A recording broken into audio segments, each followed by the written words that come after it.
జయకేతనం సభకు భారీగా కార్యకర్తలు అభిమానులు తరలివస్తున్నారు. కడప, తిరుపతి నుంచి పెద్ద ఎత్తున జన సైనికులు హాజరవుతున్నారు. దారి పొడవునా ఏర్పాటు చేసిన కార్యక్రమానికి సంబంధించిన ఏర్పాట్లను చూసి జనం కూడా ఆనందం వ్యక్తం చేస్తున్నారు.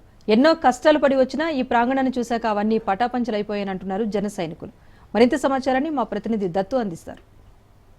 జనసేన ఆవిర్భావ సభ జయకేతనం సభకు సంబంధించి పెద్ద ఎత్తున ప్రజానికం తరలి వస్తుంది. ఇటు ప్రజలే కాదు, జన సైనికులు, వీర మహిళలు, జనసేన కార్యకర్తలు, నాయకత్వంతో పాటు ప్రజలు కూడా తరలి వస్తున్నారు. సుదూర ప్రాంతం నుంచి ఎక్కడో తిరుపతి, సత్యవేడు, కడప జిల్లాలంటే ఇక్కడ దగ్గర దగ్గర ఈ ప్రాంతానికి 700 కిలోమీటర్లు పైగా ఉన్నాయి. వీరంతా కూడా సుదూర్ఘ ప్రయాణం చేసి వచ్చారు. సార్, మీరు ఎక్కడి నుంచి వచ్చారు? మీ ఎందుకు వచ్చిన కారణం ఏంటి? తిరుపతి జిల్లా సత్యవేడు నియోజకవర్గం నుంచి వచ్చామండి. ఈరోజు 12వ ఆవిర్భావ సభలో పాల్గొనడానికి గత 11 సంవత్సరాలుగా జనసేన ఆవిర్భావమైనప్పటి నుంచి పవన్ కళ్యాణ్ గారు ఎన్నో అవమానాలు, ఎన్నో అపనిందలు, వీటన్నిటికి తట్టుకొని ఈ సమస్యలన్నిటికీ ప్రజా సమస్యలే పరిష్కారాన్ని అతను కేవలం మనసులో పెట్టుకొని ఈ 12 సంవత్సరాలు అతను అనుభవించినట్టు ఆవేదనకంతా మొన్న 2024 ఎలక్షన్లో పోటీ చేసిన 21 స్థానాలకి 21 స్థానాలు దిగ్విజయంగా గెలిచిన సందర్భంగా ఈరోజు ఈ 12వ ఆవిర్భావ సందర్భంలో ఈ కార్యక్రమాన్ని చేసుకోవడానికి మేమందరం కూడా రాష్ట్రం నలుమూలల నుంచి వచ్చేసినటువంటి జన సైనికులకి అందరికీ మా సత్యవేడి నియోజకవర్గం తరఫున మా శుభాకాంక్షలు తెలియజేసుకుంటున్నాం. ఏర్పాట్లు ఏ విధంగా ఉన్నాయి చెప్పండి.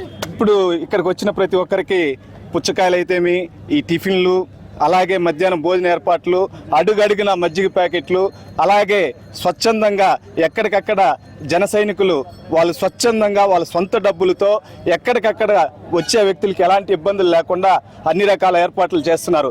అది కేవలం బహుశా ప్రపంచంలోనే, భారతదేశంలోనే ఈ ఒక రాజకీయ పార్టీ ఎవరైనా కూడా సరే సొంతంగా స్వచ్ఛందంగా ₹4 ఖర్చు పెట్టి పార్టీ కోసం చేయడం అది కేవలం జనసేన పార్టీకే, జనసేన నాయకులకే, జనసేన కార్యకర్తలకు మాత్రమే సాధ్యమవుతుందని తెలియజేస్తున్నారు.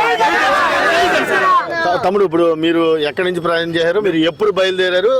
మేము తిరుపతి జిల్లా సత్యవేడు నియోజకవర్గం నుంచి బయలుదేరాము, వరదేపల్లం మండలం. మేము నిన్న ఈవినింగ్ 6 బయలుదేరితే ఇక్కడికి వచ్చేటప్పటికి 9 అయింది. ఎన్ని కిలోమీటర్ల దూరం అక్కడికి? కనీసం 670 కిలోమీటర్లు ఉంటుంది. అక్కడి నుంచి నైట్ జర్నీ చేసుకుని ఎన్నో కష్టాలు పడి ఇక్కడికి వచ్చాము. ఎక్కడా లేకుండా ఎన్ని దిగల ఆపి నిద్రాగారాలు లేకుండా డ్రైవర్లకు కూడా తీసుకొచ్చి వదిలేరు. ఇక్కడికి వచ్చిన తర్వాత మొత్తం మర్చిపోయాను. ఎట్నాదంటే ఇంకా అలాగుంది ఇక్కడ చూడడమే, ఇంకా అంతా మర్చిపోయాం. మేము మేము పోవడం కానీ టిఫిన్ చేసేదానికి వెళ్దామనేసి బయలుదేరాము. ఇంకెక్కడ ఏమీ దొరకట్లేదు మాకు అని చెప్పి పోయేటప్పటికి ఒక పక్క పుచ్చకాయలు పిలిచి మరి ఇస్తా ఉన్నారు, ఒక పక్క మజ్జిగ ప్యాడ్లు ఇస్తా ఉన్నారు, ఒక పక్క వాటర్ ప్యాడ్లు ఇస్తా ఉన్నారు. దీనికంటే ఇంకేం కావాలి చెప్పండి? ఇంతే. పవన్ అన్న అభిమానులు అంటే పవన్ అన్న జన సైనికులు, కార్యకర్తలు, నాయకులు ఇలాగే ఉంటారు. పోయే వాళ్ళకి ఏదైనా కానీ భలే చూసుకుంటున్నారు. ఇక్కడ అంతా మొత్తం కూడా చాలా బాగుంది. అంత దూరం నుంచి వచ్చినా కూడా మమ్మల్ని పిలిచి మరీ ఇస్తూ ఉన్నారు. చాలా బాగుందన్న. అంటే గత ప్రభుత్వంలో జన సైనికులు కావచ్చు, జనసేన పార్టీకి సంబంధించిన వాళ్ళు నాన్న అష్ట కష్టాలు పాలు చేశారని చెప్తూ ఉన్నారు. ఇప్పుడు మీరు అధికారంలోకి వచ్చారు, మీరు అలాంటి ప్రయత్నం చేస్తారా? అయ్యో, అలాగా మాకు మా నాయకుడు చెప్పలేదు. మేము అంత కాదు, ఆయన మాకు అలాంటిది నేర్పించాడు. మేము అలా చేయం కూడా. అంతే, నిన్నటికి నిన్న అంతే. మొత్తానికి అయితే కనుక ఇది పరిస్థితి. సుదూర్ఘ ప్రాంతం నుంచి వచ్చినా సరే రాస మర్యాదలు చేశారు. దాదాపు 670 కిలోమీటర్ల దూరం నుంచి వచ్చినప్పటికీ కూడా దారి పొడుగున ఆప్యాయతగా పలకరించారు. ఎన్నో కష్ట నష్టాలు చవి చూసి ఇక్కడికి వచ్చాం. అయితే ఇక్కడికి వచ్చిన తర్వాత ఈ సభా ప్రాంగణం కావచ్చు, లేకపోతే ఇక్కడికి ఉన్న మర్యాదలు ఏదైతే పుచ్చకాయలు, బటర్ మిల్క్, అలాగే కూలింగ్ వాటర్, కొబ్బరి బొండాలు ఇలాంటివి ఇచ్చేటప్పటికి ఆ బాధలన్నింటినీ మర్చిపోయి తమ నాయకుడు చెప్పిన విధంగా గత ప్రభుత్వం మాదిరిగా కాకుండా తమ నాయకుడు నీతి నిజాయితీని తమకు నేర్పించాడు. అదే విధంగా ముందుకు పోతామని చెప్పి వీరంతా చెప్తున్నారు.